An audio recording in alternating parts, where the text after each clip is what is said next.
Nike, continues to support Colin Kaepernick, and I want to take that obviously to Jack because, all the controversy and him shunning the NFL and fighting back, not having a job, yet Nike continues to support this man.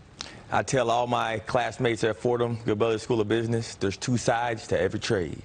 And I think Nike is taking both sides of the trade. I mean, if you look at it, there's half the country that supports Colin and the other half that hates him. And so, you saw Colin Kaepernick go out, even though he's anti-NFL right now, didn't even show up for the workout, but he used it as an opportunity to brand himself. And that's the entire thing. He knew this shoe was coming out, and so did Nike. We just didn't know it. Do you think he's serious about actually playing again? No, he's not. That's what I'm saying. He branded himself as this social warrior standing up for justice and Black Lives Matter. And so whether you love him or hate him, from a business perspective, the move seems to be what he wanted. This is fitting his agenda. And so Nike's just on both sides of this, because the same Nike that sells this shoe also sells NFL jerseys and logos and everything else. So, from a business perspective, they're playing both sides of this thing. But is it the shoe or is it the message, do you think, that's got consumers for Nike? Who do you think? Nike why do you doesn't think these care. kids are running out for this Nike shoe, could care less about this. You remember Nike made the Betsy Ross shoe, they pulled it off.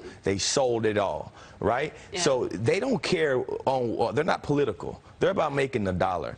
Colin Kaepernick is pushing his message. Yeah. At the same time, the National Football League, Nike sells just as much Patriot jerseys as they do Colin Kaepernick sneakers. Burt Flickinger is on set. We're going to talk about retail, but I want you to, you're nodding your head, so I want to bring you into this conversation about Nike. You're obviously, we're going to talk other retail, but there's an important corollary to the Kaepernick financial considerations for Nike. Liz Dolan, when she was head of marketing for Nike in 1994, did a seminal campaign for Women Let Me Play.